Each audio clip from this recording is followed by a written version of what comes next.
আমাকে মারতে এসেছো কৃষ্ণ?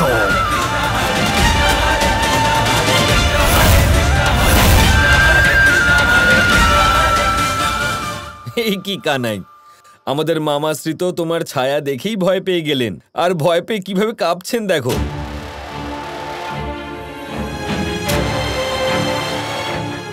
আজ নিজের মৃত্যু ভয়ে ওনার মুখের মধ্যে স্পষ্ট দেখা যাচ্ছে।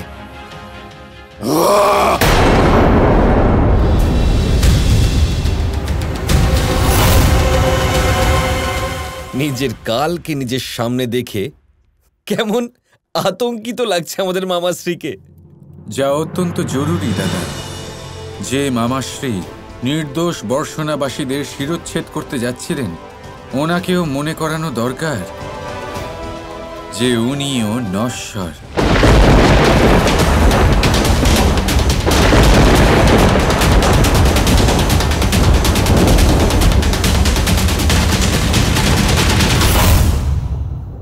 আমি তোকে ভয় পাই না কৃষ্ণ, কারণ আমি মহাবলী কংস শীঘ্রই তোকে হত্যা করব, শেষ করব তোকে কৃষ্ণ। চুপ!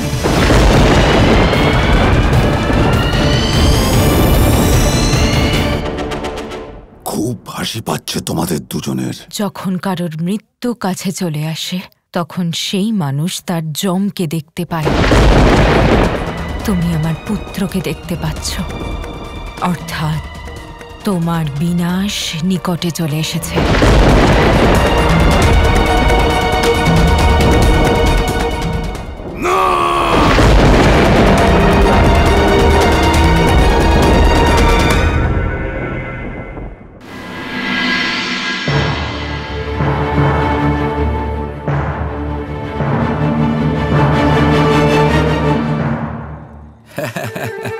অক্রূর মশাই, কি হলো?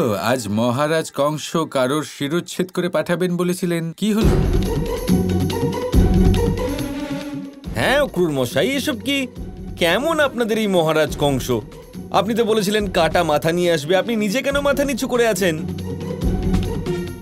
মূর্খ ছেলে, তুমি মহারাজ কংসকে অপমান করছো। তোমার নিজের মুখে লাগাম পড়াও, না হলে সর্বনাশ হতে পারে। বুঝেছ? সৈন্য চলো।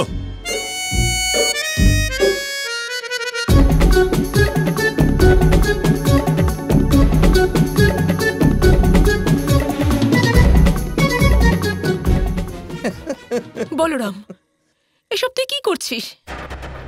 এ তো মা দুর্গার আশীর্বাদ আমাদের ওপরে যে আমরা সবাই সুরক্ষিত আছি, কিন্তু তার মানে এই নয় যে তুই মহারাজ কংসকে নিয়ে মজা করে আমাদের বিপদ আরো বাড়িয়ে তুলবি। আরে মা, একটু শান্ত হয়ে যাও। দেখো, খারাপ জিনিস কখনো জিততে পারে না, আর মা দুর্গা তো আজ নিজের চমৎকার দিয়ে সেটা প্রমাণও করে দিলেন। মা, এবার মা দুর্গা যখন এত কিছু করছেন, আমি একটু মজা করতে পারবো না? এখানে হাটের জিনিস অর্ধেকও বিক্রি হয়নি, আর যদি এমনই হতে থাকে তাহলে আমরা আমাদের বাজি কিভাবে জিতবো? আর যদি 9 দিন এইভাবেই কাটতে থাকে তাহলে মহারাজ কংসের প্রকোপ আমাদের উপর কাল হয়ে নেমে আসবে। আর তুই এখন মজা করছিস?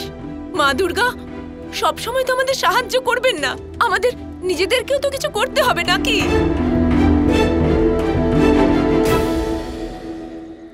ঠিক বলেছেন মা, আমরা মানুষ, আমাদের নিজের কর্ম নিষ্ঠা ভরে করা উচিত, যা আমরা করব।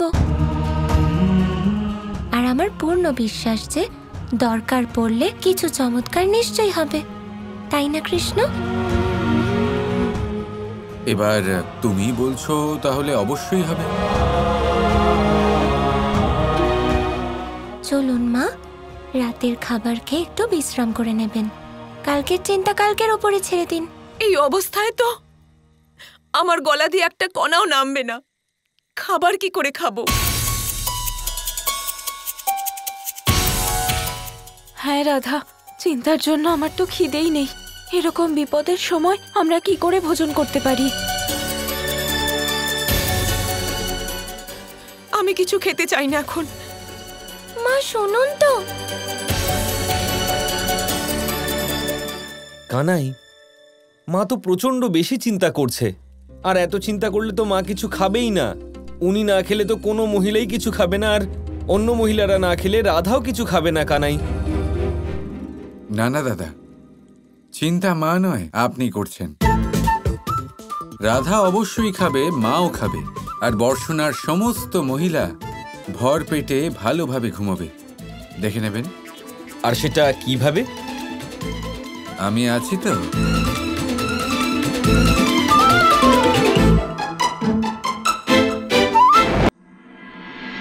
যশোদা মা তো কিছু শুনতেই চাইছেন না। আমি তো ওনাকে না খেয়ে ঘুমোতেও দিতে পারবো না। কি করি? আজ আমাদের মহারাজের অনেক অপমান হয়েছে। আমি কোনোভাবেই এই হাট সফল হতে দেব না। সেনাপতি, তুমি সেনার সাথে কাল আশেপাশে গ্রামে যাবে, আর সেখানকার লোকেদের সাবধান করবে যে যদি কেউ এই হাটে আসে তাহলে সে মহারাজের কাছে দোষী সাব্যস্ত হবে আর শাস্তি পাবে। যে করেই হোক যেন এই হাটে কেউ না আসে। যাও।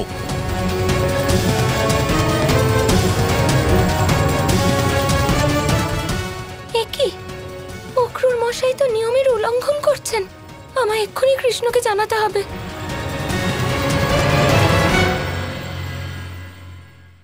হে বৃক্ষদেব, কৃপা করে আমাকে একটা ফল দান করুন। আমার রাধা ক্ষুধার্ত, আমি ওকে খাওয়াতে চাই।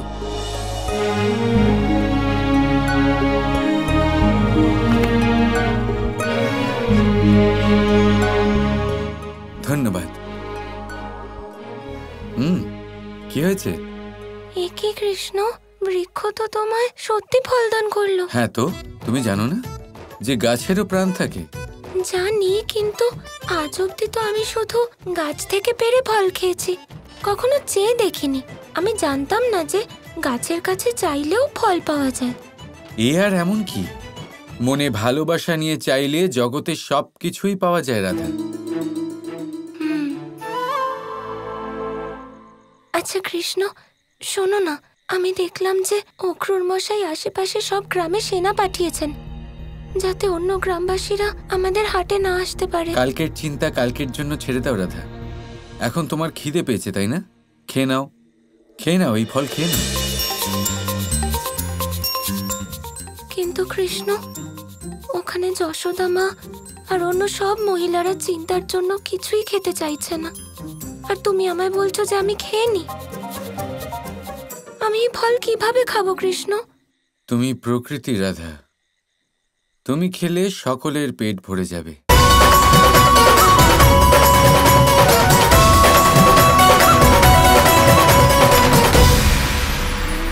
মায়ের আরো দুটো মহান গুণ, সাহস আর সম্বল। সাহস এটা যে সে তার সন্তানের জন্য সব কিছু করতে পারে, আর সম্বল যে সে তার সন্তানকে কখনো ভেঙে পড়তে দেবে না। একবার ভেবে দেখুন, যখনই আপনি আহত হন, চিৎকারের আগে মায়ের নাম কেন আসে? ভেবে দেখুন, যখন আপনার শক্তির প্রয়োজন পড়ে, সাহসের প্রয়োজন পড়ে, সামনের পথ আপনি দেখতে পাচ্ছেন যা অত্যন্ত কঠিন মনে হচ্ছে, তখন মুখ থেকে মায়ের নামই কেন বেরোয়? কারণ মা আমাদের সাহস যোগায়, মাই আমাদের ভরসাও যোগায়। মা জানেন কি করে আমাদের আঙুল ধরে আমাদের হাঁটতে শেখাতে হবে। মা এটাও জানে যে কিভাবে কান ধরে আমাদের সঠিক পথে নিয়ে আসতে হবে। এই রকম সাহসী মায়েদের আমার শত কোটি প্রণাম। রাধা রাধা, আপনাকে অন্ন বর্ষণার কৃষকরা দেয়, কংস নয়। আপনার দায়িত্ব আপনার প্রজাদের প্রতি, কংসের প্রতি নয়। কৃষ্ণ কৃষ্ণ কৃষ্ণ কৃষ্ণ